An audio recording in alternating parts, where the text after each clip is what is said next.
का प्यार है। साथियों, आप लोगों को बड़ा मालूम नहीं होगा कि मैं कौन हूँ, कहाँ का रहने वाला हूँ और हमारा नाम क्या है। हमारा नाम राम जी राही है और मैं यही जिला रायबरेली के गांव रहीपुर का रहने वाला हूँ। हमारे बड़े भैया थे जिनका नाम श्री राजा राम था और बड़ी भाई का नाम रुक्मिणी था। साथियों, हमारे बड़े भैया के 4 बच्चे हैं। सबसे बड़े बेटे का नाम राजीव कुमार और उससे छोटे बेटे का नाम राहुल कुमार और उससे छोटी एक बिटिया है जिसका नाम रितु है और सबसे छोटे बेटे का नाम रमेश कुमार है। क्या बताऊं साथियों, बचपन में मेरी आदत शराब पीने की, जुआ खेलने की और यहाँ तक फिरंगियों के कोठे पे जाने की पड़ गई। ये बात हमारे बड़े भैया को बहुत लागू लगी। उन्होंने मुझको बहुत समझाया, लेकिन मैं उनकी एक भी बात नहीं माना। एक दिन की बात है, मैं अपने साथियों के साथ गांव के किनारे एकांत में बैठ करके जुआ खेल रहा था। इतने में न जाने कहां से हमारे भैया की नजर हमारे ऊपर पड़ गई। वो धीरे से आए और मेरे हाथ से एक हाथ से ताश की गड्डी छीने और दूसरे हाथ से मेरे गाल पे तमाचा मारे। मगर हाथ वही जमीन पे गिर गया।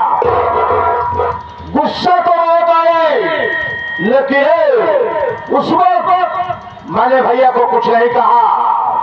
मैं वहां से था और सीधा शराब के ठेके पे पहुंच गया। जी भर के शराब पिया और रात में जब घर वापस आया तो मैं देखा कि हमारे बड़े भैया अपने कमरे में चारपाई पे सो रहे थे। मुझको खुद नहीं सूझा, मैंने उठाया गासा और उस कमीने भाई को बोटी बोटी काट करके उसकी लाश घर के पीछे तालाब था, उसी तालाब में फेंक दिया। सुबह हुई, शोर हुआ कि राजा राम की तो हत्या हो गई। पुलिस को सूचना दी गई, पुलिस आई और उस वक्त मैं भी बेघर होकर के अपने कमरे में सो रहा था। लोगों ने मुझको उठाया और मैं भागता हुआ पुलिस के पास पहुंचा तो हमारे कपड़ों पर खून के छींटे पड़े हुए थे। यही देख करके पुलिस ने मुझको अरेस्ट कर लिया। अरेस्ट करने के बाद हत्या के जुर्म में मुझको 10 साल की सजा हो गई। मैं 10 साल की सजा काट करके जब घर वापस आया तो मैं देखा कि मेरी भाभी रुक्मिणी देखने में ऐसे लग रहे थे जैसे कीचड़ में कमल खिला हो। मैंने जब अपनी भाभी को देखा तो हमारा दिल भाभी पे आ गया। मैंने भाभी से कहा कि देखो भाभी, अब तो इस वक्त घर में भैया नहीं है, सिर्फ मैं हो और तुम हो, तो ऐसा क्यों न किया जाए कि हम दोनों मिलकर के ऐश की जिंदगी बिताएं। ये बात मेरे भाभी को भी बहुत बुरी लगी। उसने भी मेरे हाल किया साले, मेरे कान को तमाचा मारे कि मैं लड़खा के वही आंगन में गिर गया। गुस्सा तो बहुत आई, लेकिन उस वक्त मैंने उसको भी कुछ नहीं कहा। मैं फिर उठा और सीधा शराब के ठेके पे पहुंच गया। जी भर के शराब पिया और जब रात में घर वापस आया तो मैं देखा कि मेरी भाभी उसी आंगन में चारपाई पे सो रही थी। मैंने उसी गांसे को उठाया जिससे राजा राम की हत्या किया था, उसी तरह से उस चांदाई भाभी को भी मोटी मोटी काट डाला। काटने के बाद उसकी लाश बहती हुई लहर में फेंकवा दिया। ये रात किसी को मालूम नहीं हुआ। और उसके बाद मैंने सोचा अब तो घर की सारी जिम्मेदारी हमारे ऊपर है। हमारे बड़े भैया थे दोनों बेटे राजीव और राहुल, ये दोनों सयाने हो चुके थे। मैंने दोनों बेटों की शादी कर दिया। बड़ी बहू का नाम रजनी ले है और छोटी बहू का नाम रानी है। इस वक्त हमारा परिवार बहुत हंसी खुशी से चल रहा है। लेकिन बातें है, मेरा एक नौकर है जिसका नाम बब्बे है।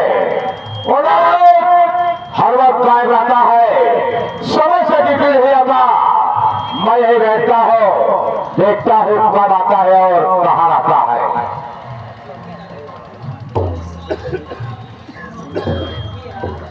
बाबू साहब जय शंकर। जय शंकर जय शंकर। लेकिन एक बात बताओ, कहिए बाबू साहब। मैं जब भी देखता हूँ तुम हर बार समय से ड्यूटी नहीं आते हो, कहाँ आते हो, क्या करते हो? बाबू साहब हमारे ऊपर बहुत परेशानी रही, इसे आज लेट हो गए। बाबू साहब हमारी गलती आप क्षमा करें। क्या कहा बड़ी परेशानी थी? हाँ बाबू साहब। हमें कौन सी ऐसी परेशानी आ गई? क्या बताई बाबू साहब, एक पुष्प जिनका क्या परेशानी रही। हमारे ससुराल में मरण हो गया। यस हम बहुत परेशानी। ससुराल में कोई मर गया था? हाँ बाबू साहब। अच्छा अच्छा, इसीलिए तो परेशान था। ठीक है, कोई बात नहीं है, आज तो मैं तुझे माफ कर देता हूँ। बाबू साहब लेकिन एक बात है दिमाग में हमेशा रखना, क्योंकि समय से आया करो और घर समय से जाया करो। ठीक है बाबू साहब। ठीक है ना? पहले आया करूँगा। लेकिन एक बात बताओ, क्या है बाबू साहब? तुमको कुछ मालूम है इस वक्त घर में हमारी बहुएं क्या कर रही है? बाबू साहब बहुएं जितनी है सब अपने काम धाम में लगी हुई है। ये बात? हाँ बाबू साहब।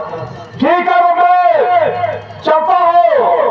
आज मेरा भी इरादा है कि देखता हो इस वक्त घर पे क्या हो रहा है। ठीक है जी। ठीक है, और यहाँ की देख रेख तुम्हारी जिम्मेदारी पे होगी। मैं अच्छी तरह से देख रेख करता रहूंगा बाबू साहब। ठीक है, तो मैं जा रहा हूँ। बाबू साहब।